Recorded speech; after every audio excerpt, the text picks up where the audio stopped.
Nós estamos na campanha Janeiro Branco, que é a campanha de conscientização sobre a saúde mental.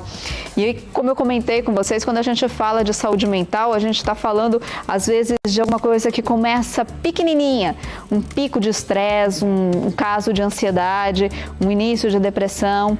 Isso é a gente olhar para a nossa saúde mental. Não tem que achar que é alguma coisa distante, que é alguma coisa que só alguma pessoa tem, uma doença muito grave. Não, alguns picos de estresse mesmo podem desencadear muitos outros problemas na nossa vida, na nossa saúde física e na nossa saúde emocional, na nossa saúde mental. Por isso que essa campanha quer chamar a atenção disso, para a gente dar atenção para a nossa mente, né? Dar atenção para esse nosso lado emocional, para a gente conseguir levar uma vida equilibrada. Quem vai me ajudar a conversar sobre esse tema com você, para a gente entender melhor sobre a saúde mental, é o psiquiatra Marcelo Rocha de Paula, que tirou um tempinho das férias, né, doutor Marcelo, para conversar com a gente. Boa tarde, obrigada por participar aqui no Mulher.com. Boa tarde, Renata. Obrigado pelo convite. Desculpa por não poder estar aí presente aí no estúdio de vocês. Imagina, a gente agradece de tirar um tempo das suas férias aí para participar aqui com a gente, diretamente da Espanha. Sim. Estamos chiques. Isso. Aqui é noite já. São agora 8h15 da noite aqui. Vamos lá, Renata, muito interessante. Eu acho que vejo que essa campanha esse Janeiro Branco fundamental, acho que no momento que nós vivemos hoje, né? Não vamos falar de mundo, né? Quando a gente fala de saúde mental, às vezes as pessoas pensam muito só no processo de adoecimento, de doença, de depressão e tudo. Então, o Janeiro Branco, esse mês, ter sido escolhido para a campanha, principalmente de valorização da saúde mental, foi essencial, muito importante. Por quê? Primeiramente, nós encerramos um ciclo, né? A gente vem um Natal, a gente encerra um ciclo, inicia outro ciclo, e depois vem o Janeiro, onde as pessoas vêm com a esperança, né, que as coisas melhores, que modifiquem. Tudo isso, quando a gente fala de ciclo, que encerra um ciclo, inicia outro ciclo, nós estamos falando de saúde mental. Quando a gente fala em saúde mental, eu costumo dizer, não é a gente falar de doenças apenas. Às vezes a gente fala até de qualidade de vida também. Doutor, o senhor na área da psiquiatria deve sentir muito, né, esse estigma que tem quando se fala em saúde mental, quando se fala em psiquiatria, que as pessoas acham que a gente está falando de alguma doença grave, que não é para todo mundo, que são casos muito específicos que devem ser levados para o psiquiatra. O senhor sente que tem mudado esse preconceito ou ainda existe muito? Justamente ainda, assim, isso vem melhorando cada dia mais, né? Quando a gente fala de saúde mental, eu gosto de falar muito do processo de adoecimento, porque nós caminhamos tanto num processo de saúde, um processo de doença. Então, essa campanha do Janeiro Branco quebrar esse estigma, né, do que a saúde mental vamos dizer assim, algo assim, é uma loucura. Ela não é uma loucura. Muitas vezes a gente buscar a saúde mental é buscar a qualidade de vida, é fazer a promoção da saúde. É você, né, buscar uma qualidade de vida para você saber lidar, né, com os processos de adoecimento, com o processo das doenças físicas, não só as doenças psíquicas, as doenças físicas, porque muitas doenças físicas, às vezes, causam dores, e isso vai te descompensar também no processo de adoecimento mental, te levando a um quadro de estresse, de irritabilidade, às vezes de depressão e vários outros casos. Então, essa campanha faz com que isso nós estimulamos as pessoas a valorizar a saúde mental como uma qualidade de vida e como um suporte também para as demais patologias e melhorar a sua ambiência e no convívio sociofamiliar, no convívio laboral e assim por diante. E o mês de janeiro ele não foi escolhido por acaso, né, doutor? Como o senhor falou, é um ciclo que se encerra e outro que se inicia. Apesar, por exemplo, né, esse ano foi um fim de semana. Dia 1º de janeiro começou num domingo, então nem teve um final de semana prolongado, um feriado mais prolongado, mas pra gente é um marco, né? Essa virada no calendário é um marco realmente, né? Não, esse ano eu vou emagrecer, esse ano eu vou cuidar do meu lado profissional, esse ano eu vou me dedicar à minha família. A gente usa essa quebra no calendário para dar início a algumas coisas. E isso pode trazer um quadro de ansiedade também? Isso leva um quadro de ansiedade, porque as pessoas, principalmente quando encerram um ciclo e inicia outro ciclo, a pessoa ela tem um sonho, né? Nós programamos um sonho. Chega o passo do Natal, todos sonham, aquela família reunida, né? Depois vem o Réveillon. Não, o próximo ano aí você tem esperança que algo aconteça, que tudo muda. Tudo é um sonho, é que eu sempre digo, o sonho é a perfeição. A realidade sempre nos traz uma frustração, né? Às vezes a gente sonha, vou estar em tal lugar, tudo perfeito. O sonho ele é perfeito, a nossa mente constrói a perfeição. A realidade ela é a frustração. E às vezes nem sempre nós estamos preparados para lidar com as frustrações. Por quê? Essas frustrações, às vezes a frustração de uma situação pontual, mas ela está por trás dela, tem várias coisas. Às vezes nós temos problemas familiares, problemas culturais, financeiros, sociais, ou às vezes até de saúde, ou às vezes um parente próximo. E isso afeta, às vezes, os nossos sonhos e traz uma frustração. E às vezes essa dificuldade a pessoa tem de lidar com essa frustração, ela somatiza isso ou pode desenvolver um processo de adoecimento na saúde mental, levando um quadro de depressão, um quadro de estresse, um quadro dissociativo, às vezes até uma somatização clínica. Então, o janeiro branco, o mês de janeiro, ele é marcado por isso, né? Por sonhos e realidades, né?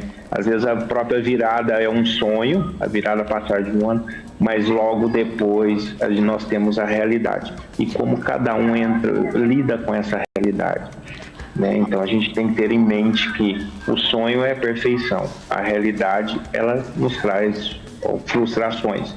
E nem sempre toda frustração nós temos que caminhar num processo de adoecimento. E sim, muitas vezes buscar a espiritualidade, né? Que eu acho que isso é importante para a gente não deixar que o processo de adoecimento domine nosso processo de saúde. E um processo que não acontece de uma hora para outra, né, doutor? Tem estágios, tem passos. Eu quero convidar você que está assistindo a gente, se quiser, pode mandar perguntas para o doutor Marcelo, que eu vou repassando para ele, tá bom? Entra lá no nosso canal do YouTube, nosso canal é o programamulher.com, vai lá no YouTube, estamos com um canal exclusivo lá no YouTube, chat aberto, então pode mandar perguntas ali pelo nosso chat do YouTube, que eu vou repassando para o doutor Marcelo. Aproveita esse espaço para tirar todas as suas dúvidas, para talvez não chegar num quadro de depressão ou de uma ansiedade que vai te levar a vários outros problemas físicos também. Como eu estava dizendo, né, doutor Marcelo, é um processo. Uma gripe, ela começa devagarinho e de repente ela tá lá pior. E com a nossa saúde mental é a mesma coisa, né? Ela começa pequenininha e que pode gerar um quadro mais grave. Quais são os primeiros sinais que nós devemos ficar atentos? Uns sinais de alerta que a nossa mente está cansada, está precisando de mais equilíbrio? Essa pergunta é muito interessante, Renata, porque muitas vezes eu digo, o próprio preconceito, como nós começamos nossa conversa, né, aquele estigma que existe da saúde mental, o preconceito, né, de falar assim, vou procurar um profissional, um psicólogo, um psiquiatra, às vezes a pessoa assusta, né? Será que eu tenho algum problema, né? Todos nós temos, e muitas vezes o processo de adoecimento, né, como você disse, ele começa ali uma formiguinha, do nada, mas às vezes muitas vezes o processo de adoecimento, ele vem de um processo social, às vezes clínico, físico, né? Às vezes uma própria gripe, né? Você está lá gripada, você está indisposta, não consegue sair, não consegue... Olha, você levanta um pouco, você não desenvolveu uma depressão, mas às vezes você está num episódio, um estado depressivo ali. E se tiver algum gatilho, alguma coisa, você pode gerar uma situação de estresse, uma desordem, né, no ambiente sociofamiliar. Então a gente vê que a saúde mental, ela caminha, né, concomitantemente com as outras, é o que eu falo, são engrenagens, com as outras situações das nossas vidas, a parte social, a parte espiritual, a parte laboral, a parte familiar. Então é importante essas engrenagens, elas sempre estarem juntas.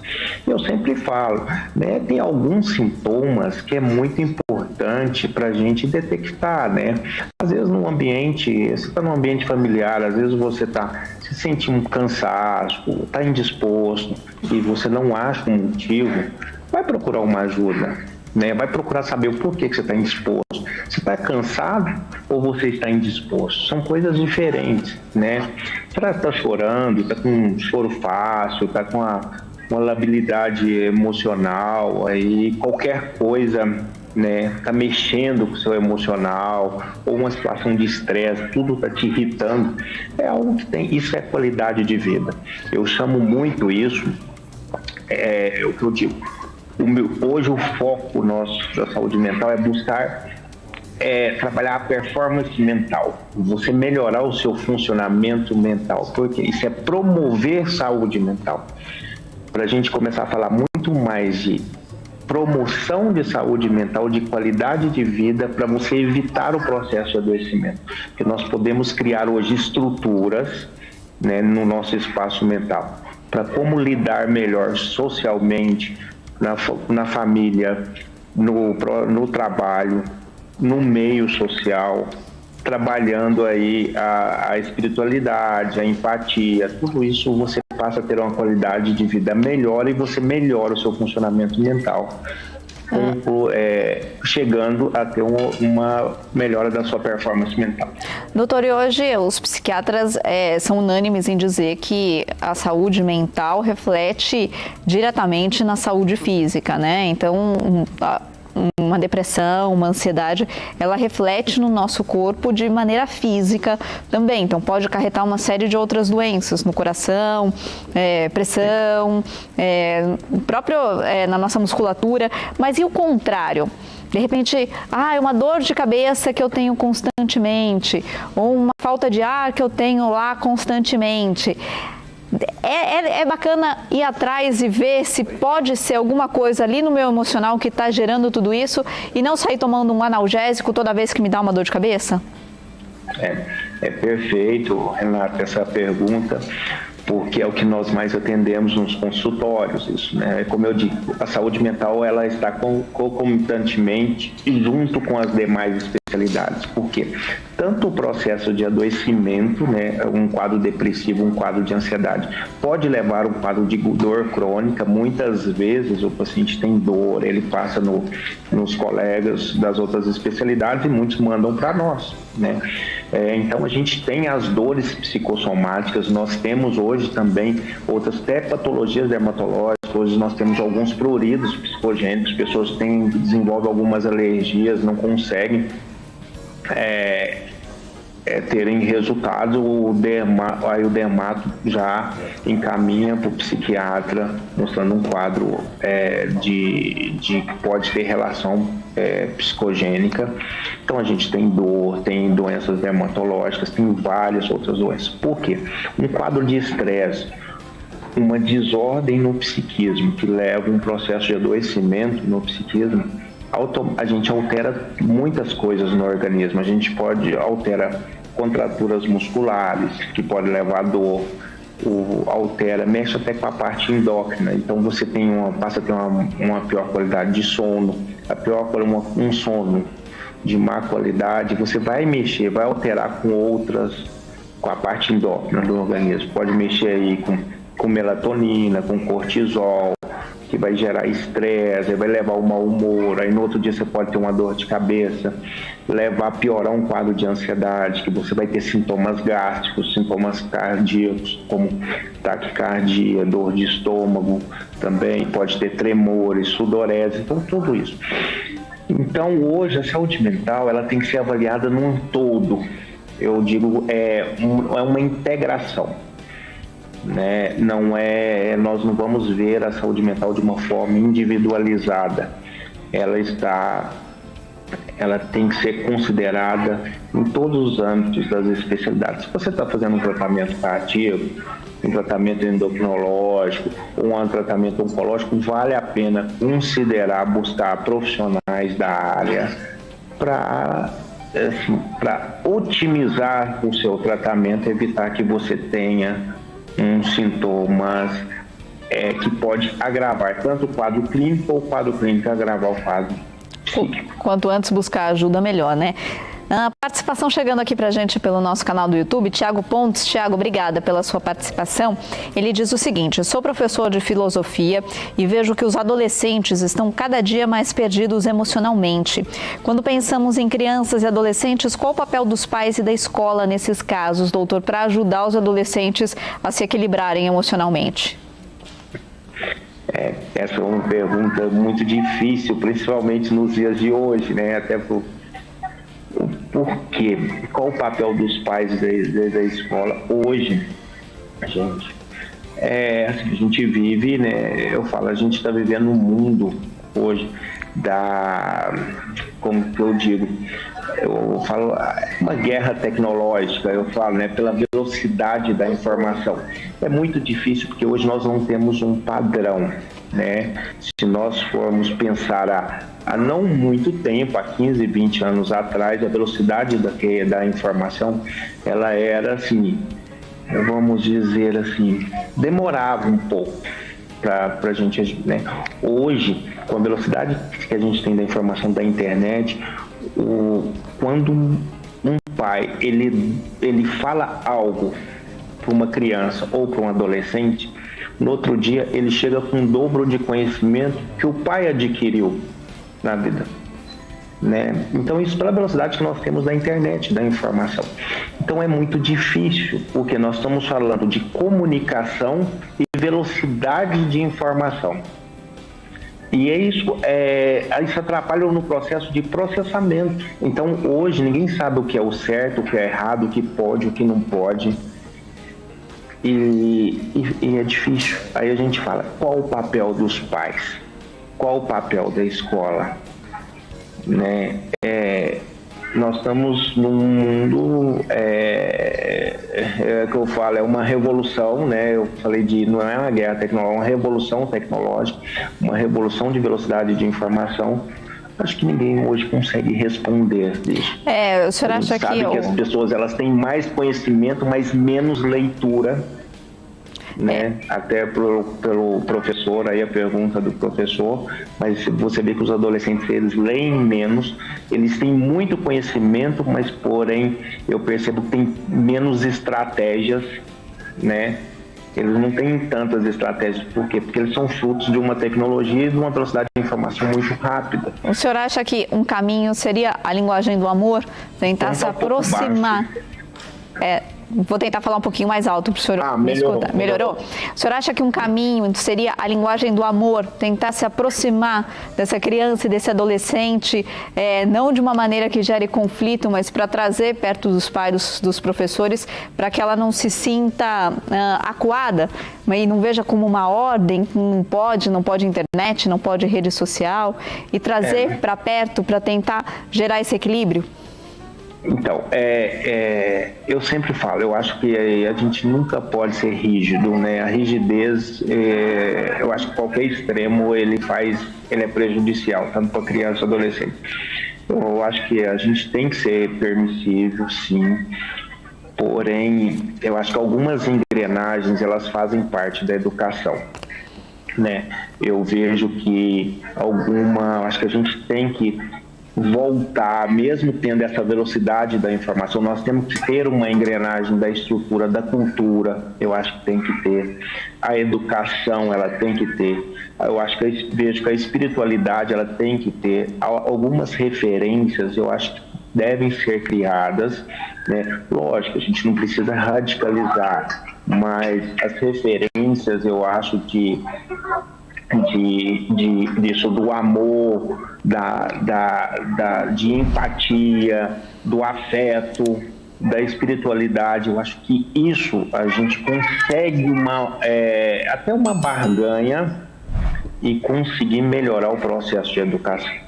Porque hoje tudo é permitido. Ok, tudo é ser permitido, mas nós não podemos deixar de ter o amor, o afeto, o carinho, a convivência sociofamiliar ela é importante. Porque você permitir, você ter a liberdade, mas se você não tem convivência, você não tem amor, você não cria solidez, você não cria raízes. Então, vem o individualismo. É o que a gente está vivendo hoje, é muito difícil. E aí a gente vai criar adultos que vão ter ainda mais dificuldade para atingir esse equilíbrio, né? Doutor Marcelo Rocha de Paula, muito obrigada por participar do programa Mulher.com, por tirar esse tempinho aí nas suas férias para ajudar a gente nessa divulgação da campanha Janeiro Branco, que é tão importante, como o senhor disse, para trazer qualidade de vida para todos nós. Muito obrigada, viu? Obrigado, eu. Boas férias aí para o senhor. Bom começo de ano.